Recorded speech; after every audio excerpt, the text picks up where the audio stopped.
Welcome to the Maxwell Leadership Executive Podcast, where our goal is to help you increase your reputation as a leader, increase your ability to influence others, and increase your ability to fully engage your team to deliver remarkable results.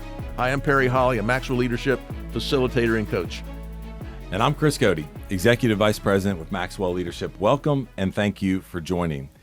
You know, one of the things that this podcast was really built off of was the methodology and the principles of the 5 levels of leadership. It is what creates common language in organizations around the world that we have the privilege of working with and really helps them kind of shape and enhance their culture. If that's something that you or your team are interested in learning more about, I want to encourage you to go to maxwellleadership.com/podcast. There's a form there you can fill out and submit it, and our team will follow back up with you. It's also a great way for you to access some resources. You can download the learner guide from today's session that Perry's created, or even submit a question for us that we can answer in a future session. Well, today's topic is called 5 questions to help you define your leadership. You know, John Maxwell talks about the position doesn't make the leader makes the position. And people will buy into, the leader first before they buy into the vision or the mission of the organization. And so good leaders recognize that being appointed by an organization to a certain position doesn't make them a better leader, doesn't give them the right to lead. They have to really kind of work through this. And getting that title does very, very little to define the type of leader they want to be, the type of culture the team's going to have. They got to really be intentional about what that looks like in order to lead it at another level. Yeah, and this is a topic that we discuss quite a bit in the 5 levels of leadership. It's a kind of a level 1. John will talk about that being given a title is a call to you to define your leadership style, to define your leadership position. And you're right. Many leaders they think I got the title, I got the job, and they don't take the time to intentionally define that leadership. So the truth is that every leader that holds a position, really for any length of time, you will define it in some way. Somehow. You're That's going to happen it. one way or another. Yeah. So why don't you be intentional about it? And that's what I really wanted to cover today. These 5 questions are just some thought-provoking ideas on how to be intentional, a little strategic about setting yourself up, what your reputation as a leader will be, and how you want to define your leadership style. Yeah, I like it because I think a lot of us as leaders and team members, we become lack of awareness as we get further into our journey of leadership or content or personal growth. And this kind of brings us back and says, hey, where are we at? And let's be very clear about why we want and why we should design our leadership so that we're modeling that for our team, because leadership is more caught than taught. Mm-hmm. And I love this comment that we talk about where people are watching you all the time. And Perry talks about this. And so we got to make sure that in order for us to get to a point to where we are influencing people and they give you the permission to lead them at level 2, they're going to be watching you and they're going to be interacting with you. And what does that look like? And you're going to have the opportunity to define that. And it kind of starts at level 1. So let's look at these 5 questions that can help us intentionally design our leadership. And I'm going to put you a little bit on the spot to say, how would you answer this question? I don't find these to be excessively easy. You need to think about them just a bit. But question number 1 is, what is the single most important guiding principle for someone in my position? The single most important guiding principle for someone in my position. And, leadership roles are filled with challenge and changing dynamics and circumstances and many sources of stress that can come into a leadership position. And so when the pressure's on, I want to know what's the principle that's going to guide me. What is my process there on determining that, and what's the one thing I must always keep in mind no matter what happens. And to me, so you define that. You not only reduce the chaos in your mind, you really know how to conduct yourself at all times. So do you have a single most important guiding principle? Well, I think as I think about this, I think there are going to be different organizations, maybe different industries that have different answers, and that's okay. Yeah. Right? Like I'm thinking about different clients that I was with this week where their single guiding principle may be a little bit different than mine. For me, it's simply people over process and profit, period. We say we're in the people business, and that's really what we are in. And so we really want to think about how are we adding value to people. That's my decision-making filter. At the end of the day, when we look at everything, my guiding principle is, does this add value to leaders? Does this add value to people? And then we can figure out the process and the profits and everything else. So for me, it starts with that. How about you? Yeah, I'd say, and by the way, you do that really well. I know in the middle of chaos, in the middle of demanding times, getting things completed out the door, those types of things, you do put people first. That defines you very well. I think for me, I think about it quite a bit around, and this is not, I wish I had this when I was younger, but really a servant leadership mindset, to be more servant-minded in how I look at the people on my team, and maybe it feeds in. I think you exhibit a lot of that as well. But to think about it, when things go south, when things get tough, when stress is high, when tension is on, I want to treat people in a way that I'm here to serve and help and provide resources. I'm not the guy in the corner office that you got to explain things to. I'm in there with you and helping you to succeed. So. Yeah, I love that. Let me real quick. One of the things, you model this and live it out so much so that we've had a couple of clients actually talk about this servant leadership model, this servant leadership content. What does that look like? And you actually created a training course for some of our clients, and we do it in a way that obviously is geared towards the leadership side of things. And we struggled sometimes where we go, is servant leadership really? What do we want to title this? But it's so needed out there in organizational development in order to enhance the culture. And so I know that's something really dear to your heart. Yeah, it messed with people's heads until I said, well, we could call it Lead with Love, and then their heads exploded. They said servant leadership is fine. Yeah. Hey, podcast listeners. Do you have a clear plan for growth? Achieving big results most often does not require big life changes. Small improvements over time compound into big results. Download the Maxwell Leadership App. It's the new free app where our expert guides and John Maxwell help you pace your leadership journey and set a clear plan for your own personal growth. You can also find all sorts of resources on the Maxwell Leadership App, including this podcast, information on upcoming events, and much more. Just search Maxwell Leadership in your app store and download the app today. Second question on defining your leadership style is, how does someone in my position best serve the organization? So you're thinking about, I think one of the principles we discuss in level 1 is the idea of connecting your leadership to the bigger picture of the organization. So, what is your organization trying to accomplish? What is my position to best serve? In my position, what can I do to best serve the organization? So what do you think is the best single way for you to, what is someone in your position, how do you best serve the organization? Single, right? Yeah. One? Yeah. So as I thought about this, for me, the best thing that I can do in order to serve the organization is to make sure that my circle of influence, my team are in alignment and understand the bigger picture of the organization. I think a lot of times that leaders sometimes will create silos and will almost kind of decompartmentalize what they do versus the overall. And so the best way that I can serve the organization is to make sure that my team understands, what it is that we're doing and how it aligns. The other thing is around this is then also make sure you circle back and talk about not only kind of how it ties to the bigger vision, but then the impact that team is having, right? So the first statement I made was a benefit of the organization. That's where I go, man, that's probably how I can best serve the organization, because then it'll help us be in alignment and produce.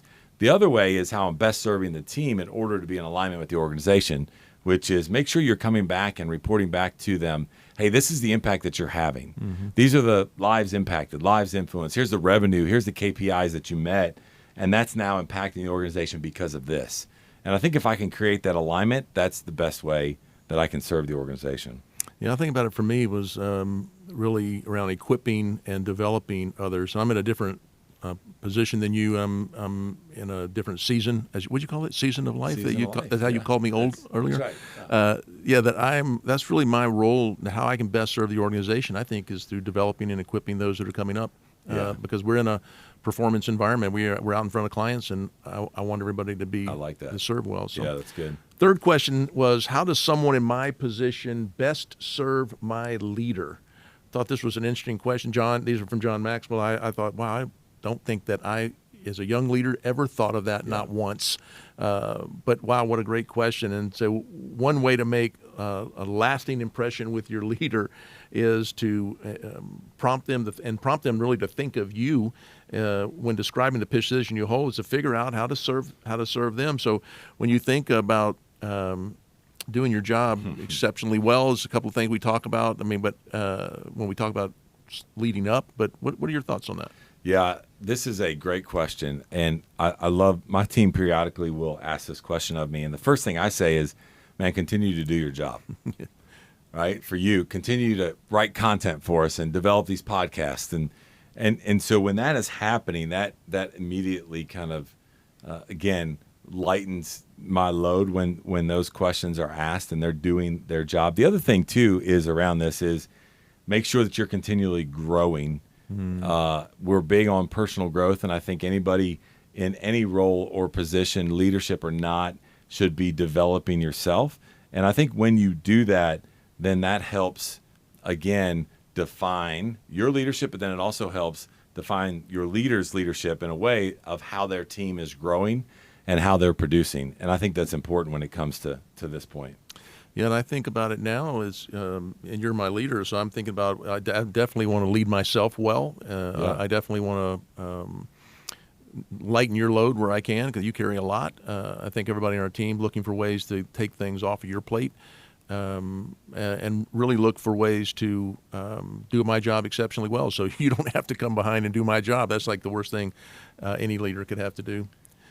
Number 4 question that you should ask, you want to define your leadership style, was how does someone in my position best serve the people I lead? So we talked about how do I, my role in the organization, how do I lead my leader, serve my leader, and how do I serve my people? I think about it for me as I want to lead by example, setting clear direction, helping define priorities, things that really help the team. But how about for you? For me, it's really around removing any roadblocks or barriers that they have to accomplish what their KPIs are, and then the challenges that come along with that. I want to really be able to allow them to exceed even my expectations, their expectations of what their performance could look like. And the only way to do that is to make sure that you are getting involved in clearing out some of the things that are in front of them that are holding it up. I got an email from one of my team members last week. I was on the road, and they said, hey, so here's the situation. What do you want me to do with next steps? This is not in my wheelhouse, so it's holding me up a little bit. I'll dig in if you need me to, but man, I'd love some help here. And I'm like, I got it, right? Like, I got it. And it was around some legal language and some other things that were going on there. And so when you're doing that, I think that is something that serves your people extremely well. The other thing I want to share here is I think it'll also serve your people very well. We just talked a minute ago about making sure you're continually growing. Like for you, thinking about the amount of content that you produce for us and for organizations around the world. If you weren't continuing to grow and to learn and to develop, and you aren't, I say this all the time. I tried to keep up with Perry, by the way, on Audible, and it took me about a week and a half to know that I wasn't going to keep up, so I quit, and now I haven't listened to one book in several years. Yeah, that's not true. But he's just an avid consumer, and so that is so important to that role. But I think as leaders, going back to this question, in addition to removing roadblocks and barriers, you need to be growing, and then you need to share what you're learning. To serve them well, you need to share what you're learning, because it is contagious. And also, not only can they grow and learn from what you're learning, but then it'll inspire and challenge them to go, man, I probably ought to be digging into an Audible or a book or an article or a blog, whatever. There's so much content out there right now, but just make sure that you're doing that, because I think that'll serve them well, because then you'll see the effects on them begin to happen in a positive way. Yeah, I totally agree. Well, question 5 I found to be the most unique question of them all, and another one I would never have considered, but John tells us that we can. What can someone in my position do that makes my team invaluable? I thought, wow, what can I do to make my team invaluable? In your position, if your position or department were eliminated, what would the organization lose? And I thought, man, that's a tough question. Most departments or teams accomplish something that only they can do, but what service, function, product vital to the success of the organization? What is it you do that the organization really needs? How do you see that one? That's a good one. Your comment about it being a tough statement of if your team, your vertical, your division was eliminated, that's not only you, that's families, and so thinking about it is how do I lead a team? How do I become someone with influence and a leader that allows that team to flourish and to make sure that I've done everything I can in my power to facilitate the success of that team in the organization. So how do I make them invaluable? Here's what I wrote down. Are we cross-functionally finding ways to jump in and help other teams with the resources that we have? Right. Give you an example. We have an incredible entrepreneur solutions group on our team led by Chris Robinson, phenomenal leader. And one of the things that he's been looking for is around facilitation. Well, that's what we do with organizations and in the corporate sector. And so we began having conversations about how can I come over? How can we? What does this look like? How can we add value to what you're doing over here? And so that's one way, is thinking cross-functionally inside your organization. What are the ways that we can add value to them as a team in order to grow our influence? But more importantly, though, you have resources and access to things that they don't. And then the other thing is maybe it's not even thinking about how you can jump in and help them with your resources, even though it doesn't affect your P&L. But then maybe it's even just adding value.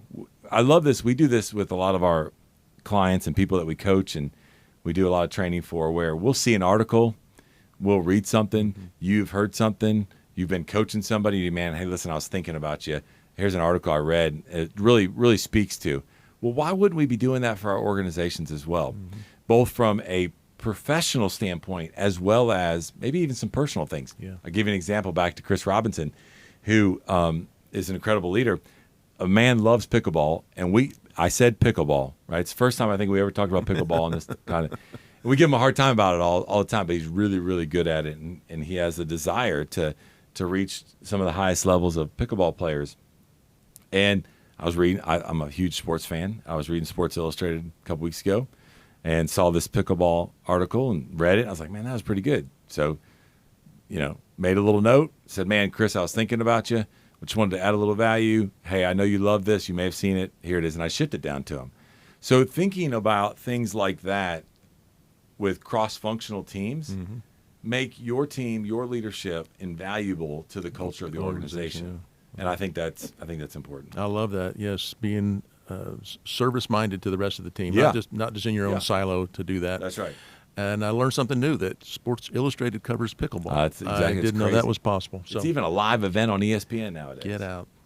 Well, thank you, Chris, and thank you all for joining this reminder that if you want the learner guide, leave us a question or a comment. Learn about our offerings, more about the 5 levels of leadership that Chris mentioned earlier. You can do all that at maxwellleadership.com/podcast. We love hearing from you, and we're very grateful that you would spend this time with us. That's all today from the Maxwell Leadership Executive Podcast.